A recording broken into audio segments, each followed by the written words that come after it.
And then we've got quite a bit of housekeeping, I think. All right.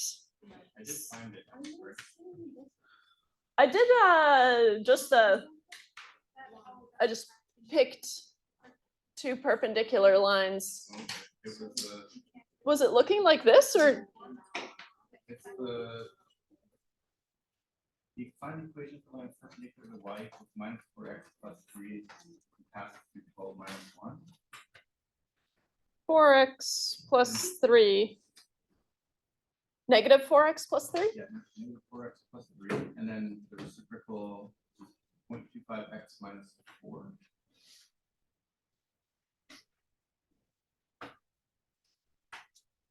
Maybe it's just the scale. I think so.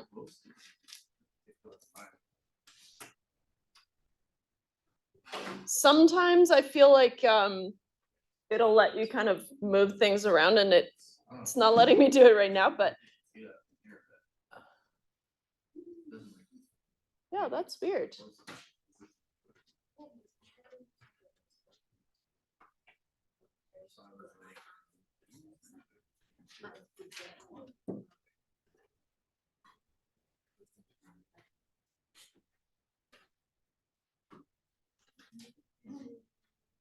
The only difference is I have the 1 or 4 instead, but I mean, that should be the same. Yeah, that's weird. That works on yours.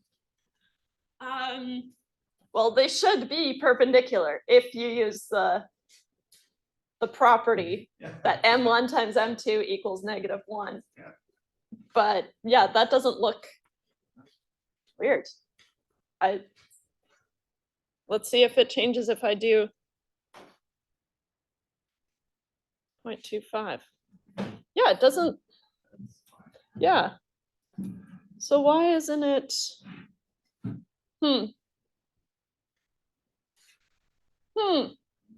I got nothing. That's all worked out, but Luckily, you won't have Desmos on the test, so you won't be able to talk yourself out of a right answer. How's that for comfort? I use that Wolfram app as well. And then I gotta give you more of a breakdown of what I feel like I tell you parallel, not parallel of it. And then it breaks everything down. It's really cool. all right. Let's see here. Yeah. Actually, I want to pay for it. This is really good. It is really good. good. All right. We're getting there. Friday the 13th. Oh my gosh. Ah. Why would she do that to us? We said we're Sunday people. I know, but there's a method to my madness, because once the assignment closes, you can put a late pass on it if you need to, right? But you have to do it before it closes. Extends it by 24 hours. But once it's closed, you can go back in for ungraded practice. And I want you to have access to the ungraded practice. But if you need to use late passes, then go for it. But that's the reason, because we have our test on Monday. Or Wednesday, if you really want. I mean,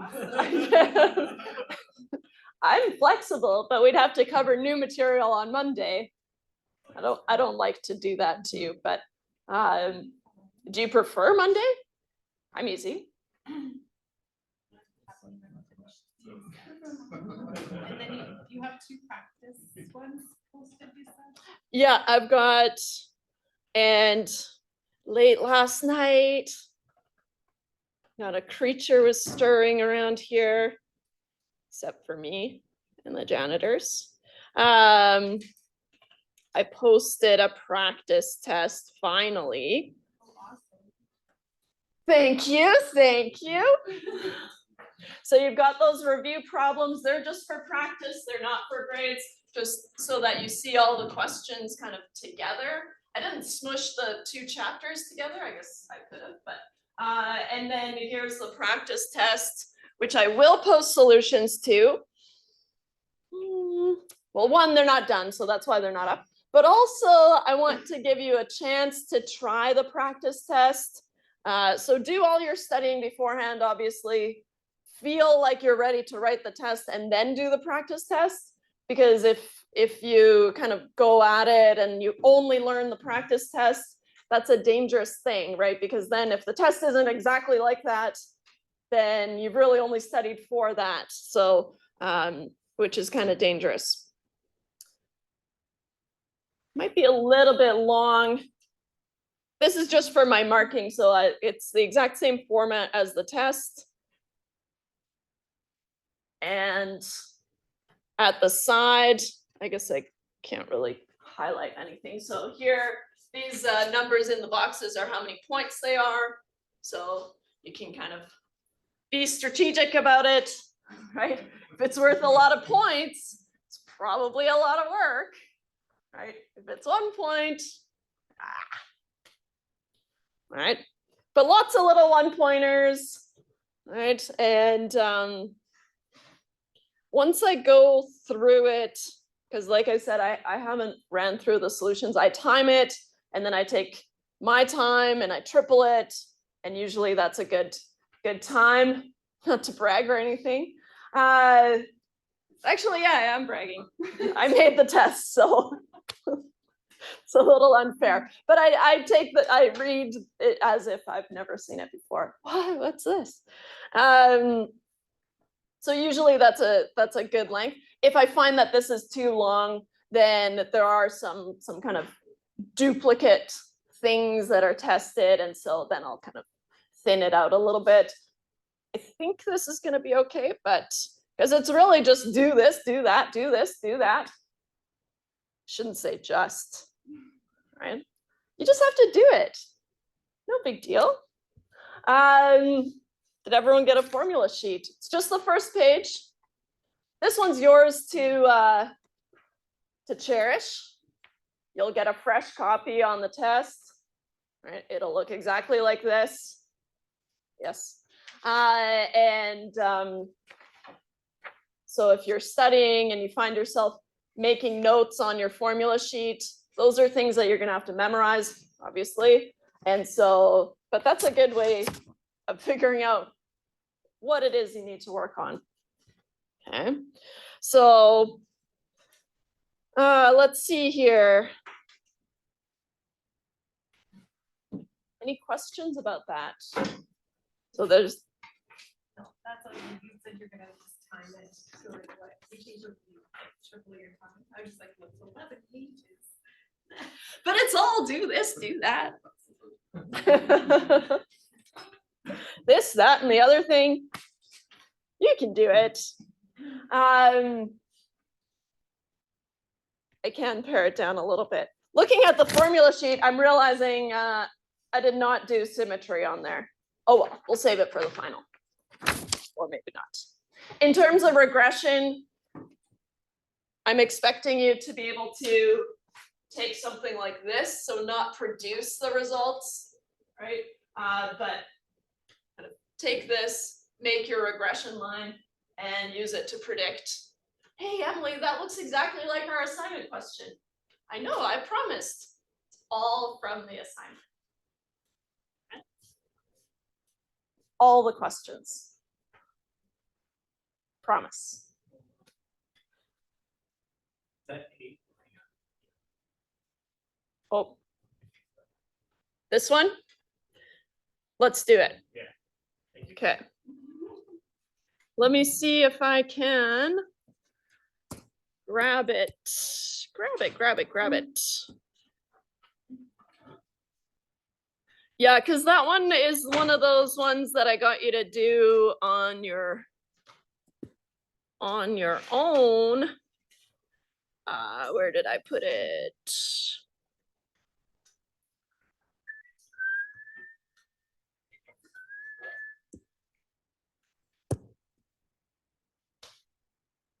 Open.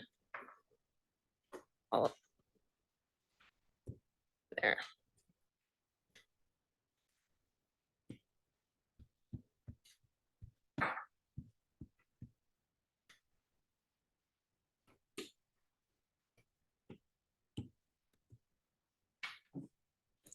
Okay, bless you. Let's see here. From the practice test. Oops.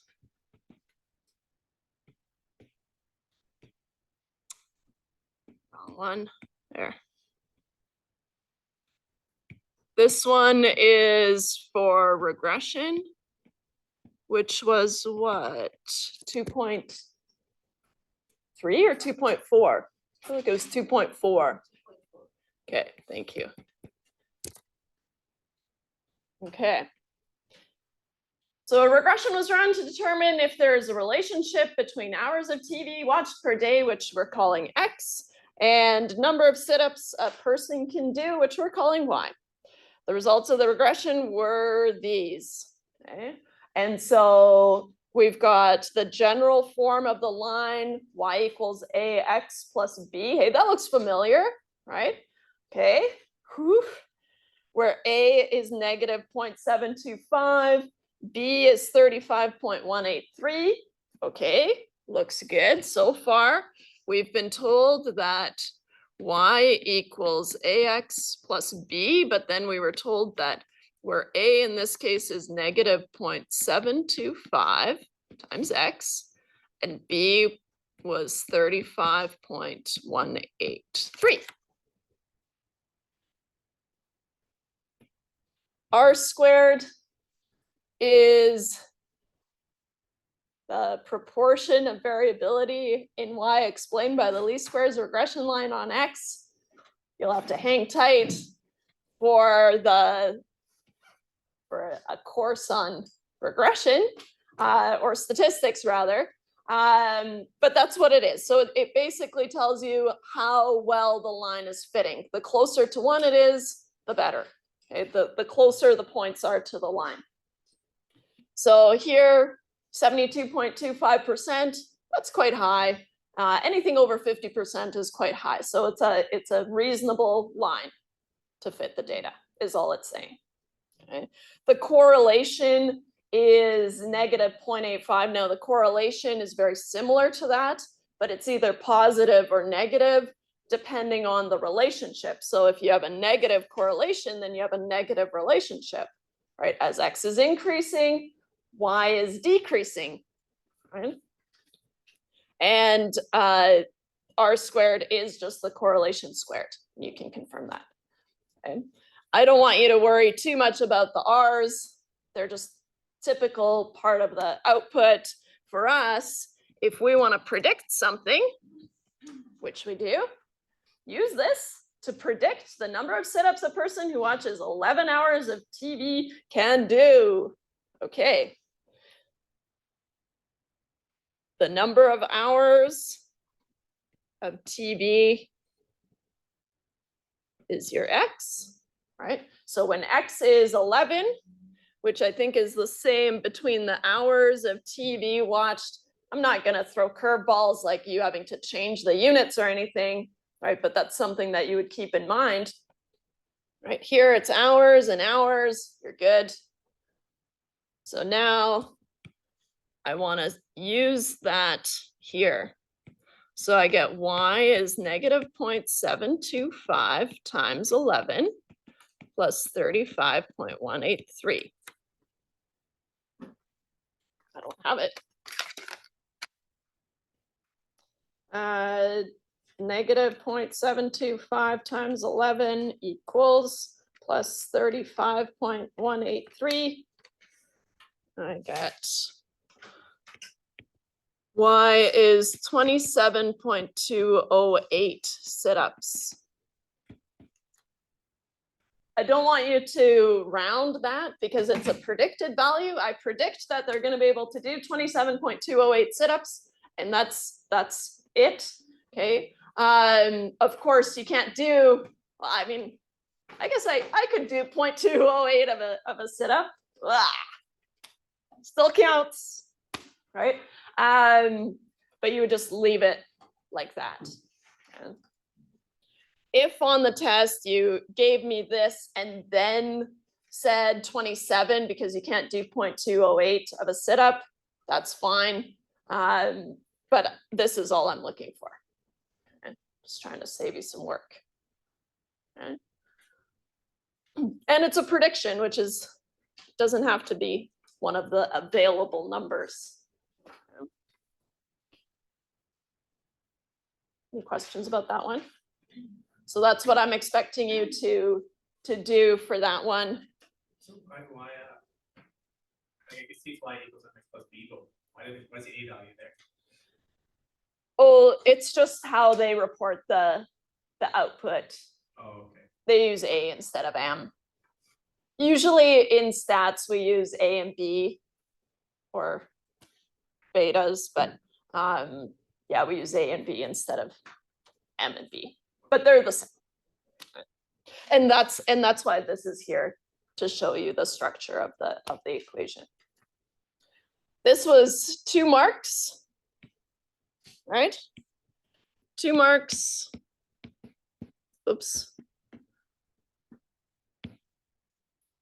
I would say constructing this is 1 mark and doing this is another 1 mark. Good job.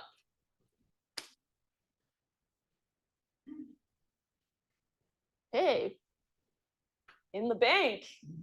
Nice. Okay. Let me think. She stares at the clock. We had one more absolute value example that we were gonna do. It's an inequality. Those are kind of tricky, right? But any questions? I know you probably haven't had a chance to look at it, but if you have questions, let's do the absolute value inequality first, and then we're happy to go back. Okay. All right. Let's see here. Where is it? Oops.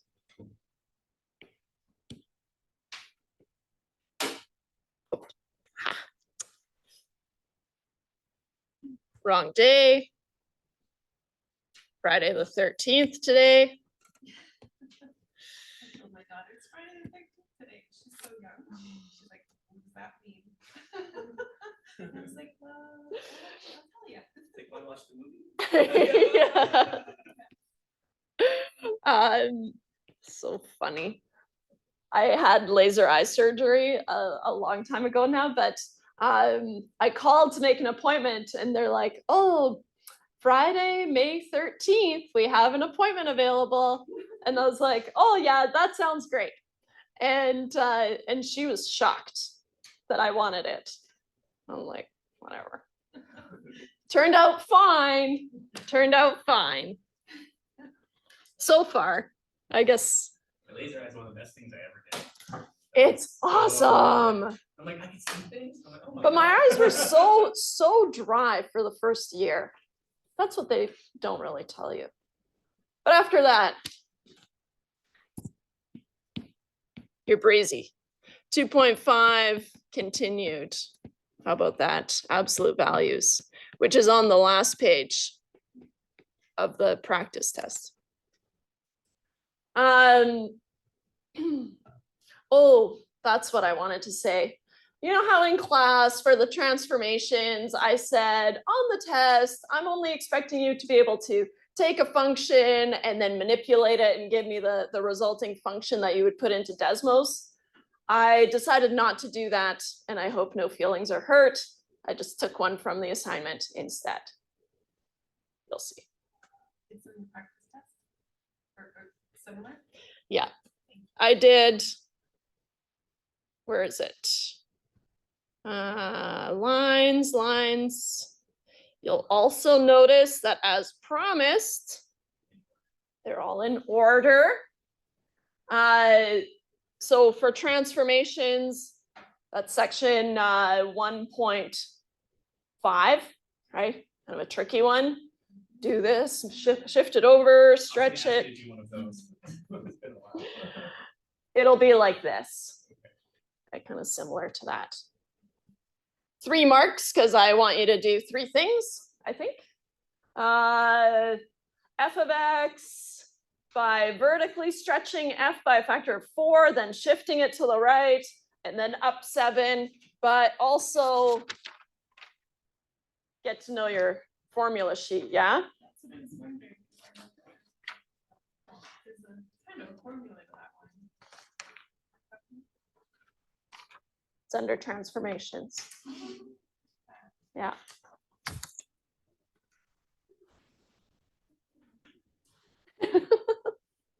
It's good to have them memorized. I end up memorizing stuff accidentally. Yeah, that's what I wanted to say. So I did say it in class, and usually that's true if I say this is what's on the test, but I'm backpedaling and I'm just going to do that very basic transformation question. So you're welcome. We want to know for what x values is f of x greater than 0, right? So if f of x is greater than 0, it means the y's are greater than 0. So we're on the positive y-axis, right? So if f of x is the absolute value of x minus 3 and then minus 5, how about just as an exercise in transformations? It's all coming together. Isn't that such a pain? Let's just mentally sketch out, not too carefully, what this transformation looks like, right? You can use the formula sheet or you can memorize it, or a little bit of both wouldn't hurt. The absolute value function looks like what? Looks like this. Whoa, made a parabola. There. Doesn't really look like that because I squiggled in the middle, but it's okay. All right, so then something like that, right? They're supposed to have a slope of 1 and -1, but that's okay.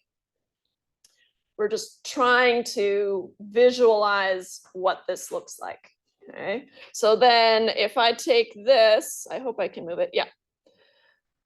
The absolute value on the x, I subtract 3, which is actually what? It's a movement to the right by 3. So here, kind of an arbitrary 3.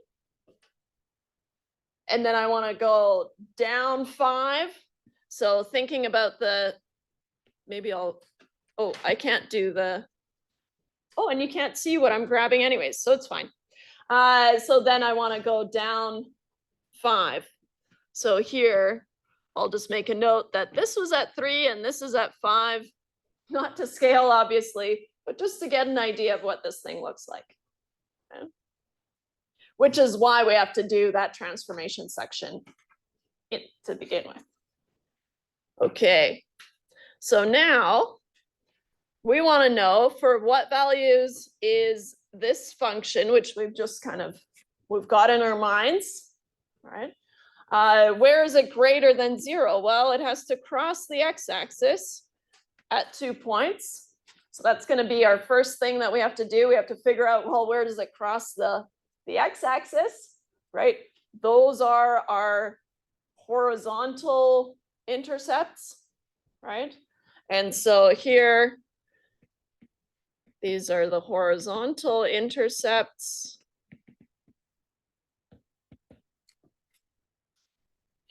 And we want to know, let's see if I can get cute with this here. We want to know these guys. Hey, that's so dark.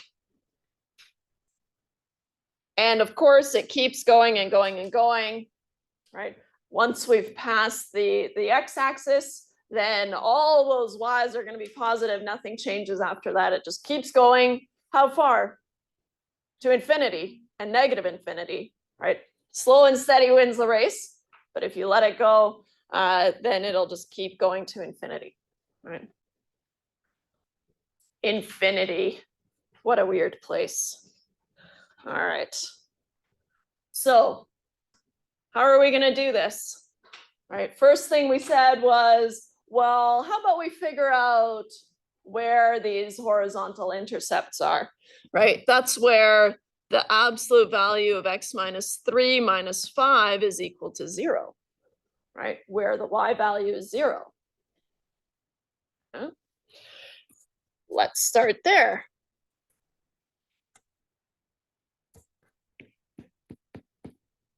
Maybe I'll do it in steps. Sometimes I get sloppy with my steps though. Step 1, find the horizontal intercepts.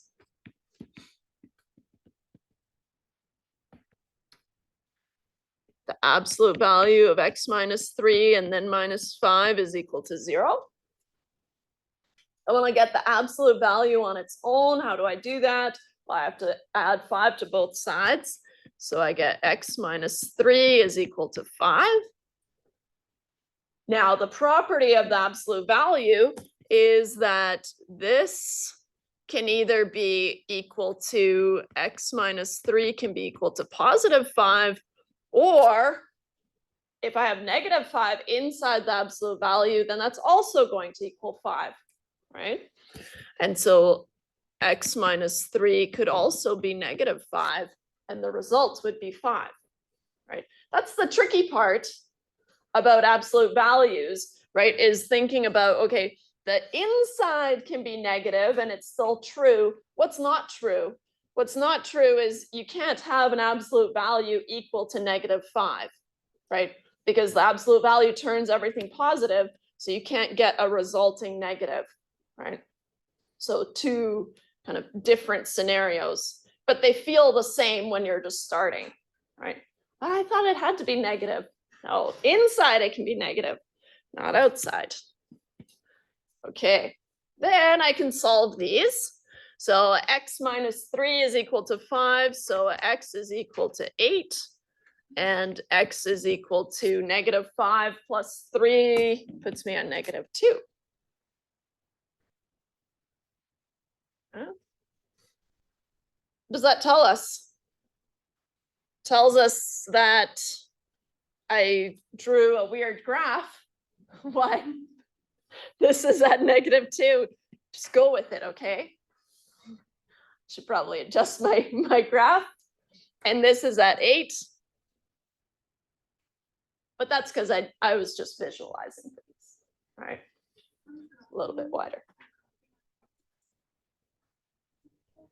You don't have to graph it, but I find that it's a useful tool. It's not something that I'm going to look for marks, but if you graph it to help yourself, then it's absolutely worth part marks, right? If that's all you can do, then that's worth something, right?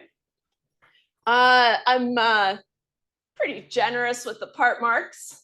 So as long as you walk me through what you're thinking, right? Or even what you would do if you just, could get there, if you could just cross this one hurdle, then you would do this and this and this. Telling me what you would do is worth something, okay? And even if you're relying on something like you can't find the slope, but you know how to do the rest of the question, just tell me, I can't, I'm blanking, I can't find the slope. I'm gonna use a slope of 4. Okay, well, you don't get the slope marks, but if you follow through correctly, then I'm happy with that, okay? So just show me what you're thinking, right? I'm not marking for just right answers. I'm marking for work and thought process, which is why it takes me so long to get into all your heads. What were they thinking here? All right, so we've got where it crosses the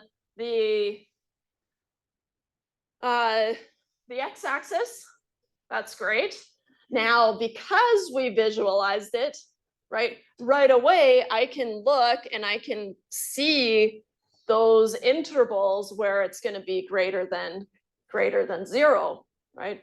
If I haven't visualized it, what would I have to do? I'd use a sign chart, right? And so step 2 is find the intervals and potentially more than one, find the intervals where f of x is greater than 0. Yeah. So option A is just from the graph.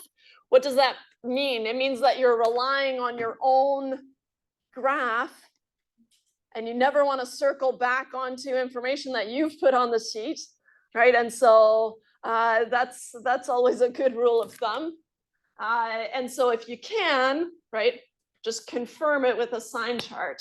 However you get the intervals is fine by me, right? But it's always good to show what you're doing. And so your first option is from the graph. We see that f of x is greater than 0 on the intervals. On what interval? -infinity up to and including, I guess it's greater than and not equal to 0, up to and not including -2, right? So from -infinity, that's a weird looking infinity, up to -2, not including -2, because that's where it's equal to 0, right? Being kind of picky here, but there's no equal sign here, so you don't include the -2. And then we have a little break, so we join them with the union, the u, and pick up again at 8, and then it keeps going to infinity. Like I said, a little bit risky, right? Risky. How about the other option? Confirm with a sign chart.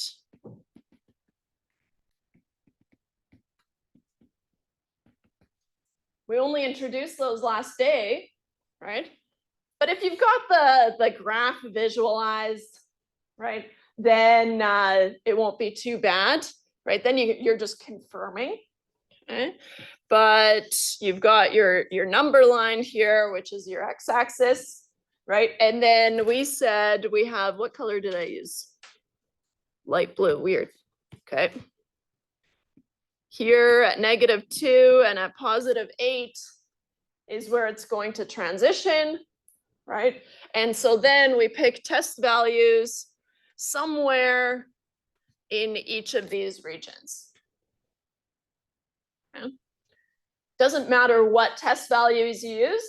I would encourage you to pick something easy, not like 8/3 or something that's crazy. So something less than -2, anything less than -2, how about -3? Why not? Sometimes I rely on the function that I'm about to work with to pick easy values, but my go-to easy value between, yeah, love me that 0. And then let's do 10 here, why not? Then what do I want to do? I'm going to try to cram it all onto one page so it doesn't look so intimidating. Is that how it works? In each region, I want to do the absolute value of x -3 - 5 at that test value.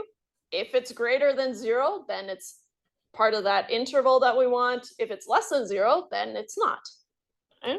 So the absolute value of x -3 - 5 is, can I squeeze it on here? Oh, I didn't change the x. I want the x to be -3 - 5. Oh, maybe I'll move this. This is just the general one, and then I'll do the specific ones below. Sorry, guys. -3 - 3 - 5. -3 - 3 is -6, but the absolute value of that is just 6 - 5 is equal to 1, which is greater than 0, which confirms what we just said, right? Any value less than -2 gives me an output greater than 0. We also, I'll use red. We also suspect that we're gonna get a negative value here when we put in 0. So let's do it. So we've got 0 minus 3 minus 5 is -3, which turns into 3 once I take the absolute value, but then minus 5 is -2, which is less than 0. So it does not satisfy it.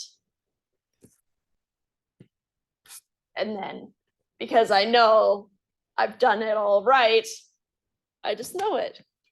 I've got 10 minus 3 minus 5, which is 7 minus 5, which is 2, which is greater than 0. Whee!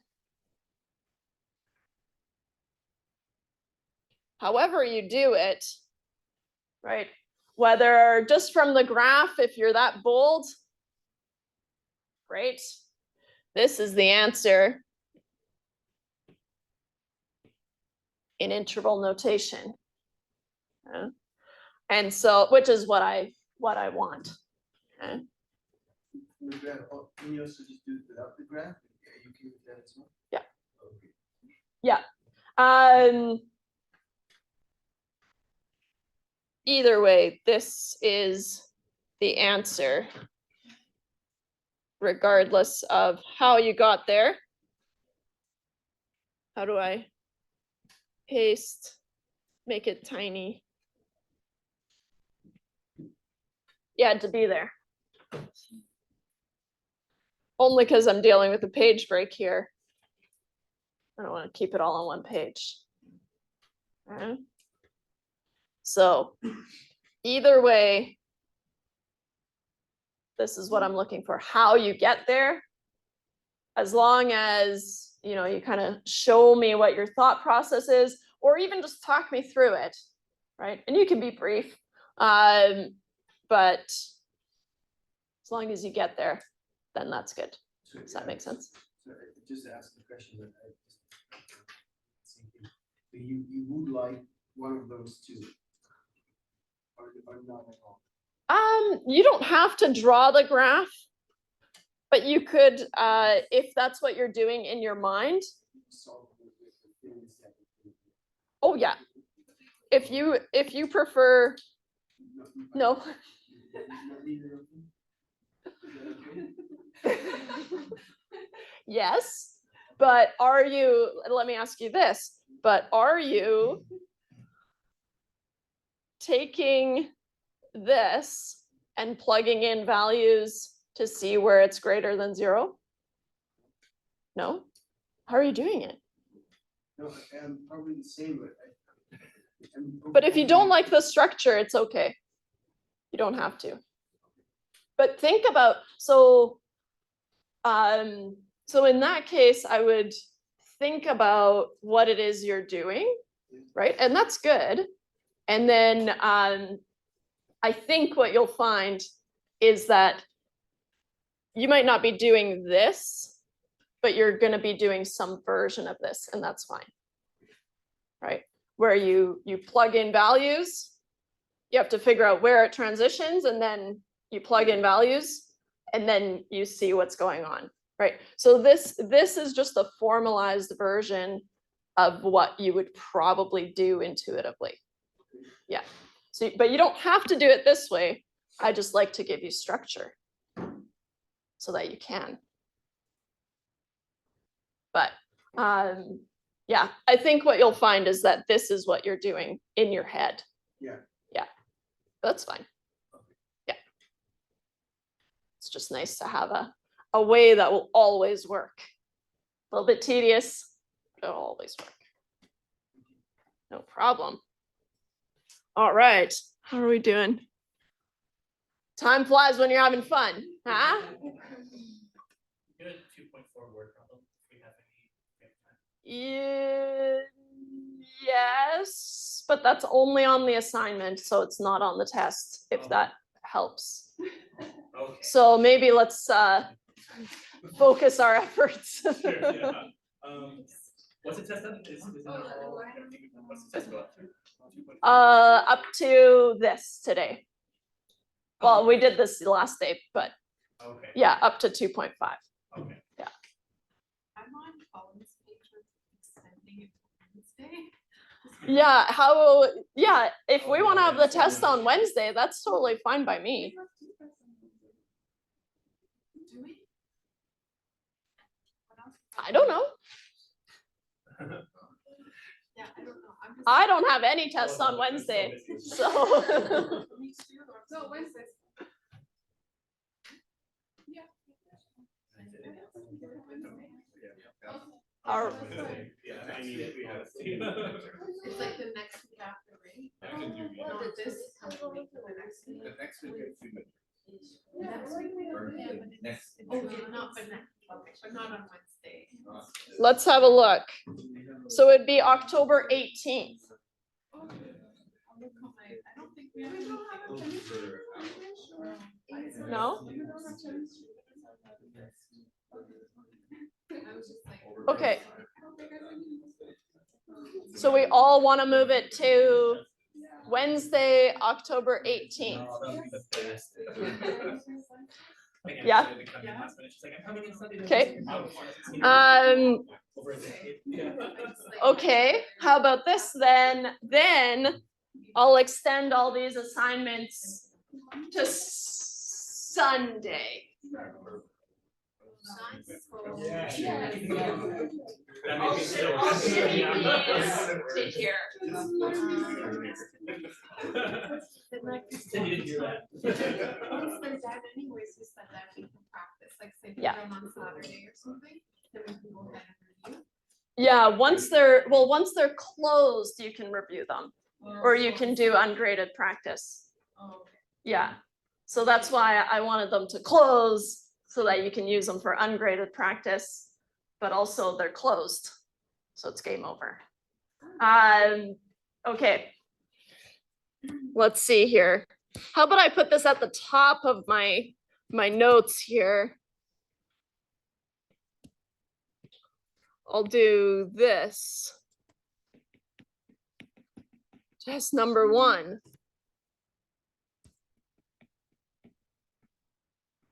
Test moved to Wednesday, October 18th, and then I'll also move these guys to here. Whee!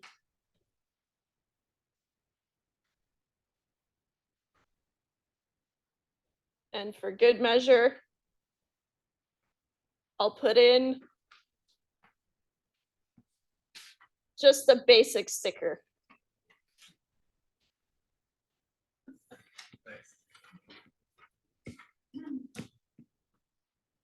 There. It's important. Thank you. Thank you so much. Everyone, it's okay. A little bit extra time. Good, then we can move the next test to be earlier. By the same method. No, I would never do that. By the same logic. No, I wouldn't. Okay. How's that? Good? So great. Yeah. Okay. Someone question. Ask for Monday, or Tuesday. Hey, I'm here, guys. I don't know. I am. Yeah, I'm always here. Probably not this weekend because I have my dog back, so yeah. Okay, I'll ask. She's like, I'll show up Saturday. Usually I'm here all weekend. I have another question. Is this also considered midterm or do you have a midterm or how does that work? Oh, the terminology. I know. So I'm pretty into etymology. Kind of the midterm implies that there's only one test in the middle of term. Yeah. Sold. Because we have 2 tests, it's a test. I could call it your first inventory of knowledge. Okay, also- How about that? So it is kind of midterm. It's a test. It's part of your test grade, which is how much? Yeah, is that, oh, Where do I go? Here. That sounds about right. I would do that. Where is it? Yeah. 40%. I'm being very vague on that 40, right? There's 2 tests.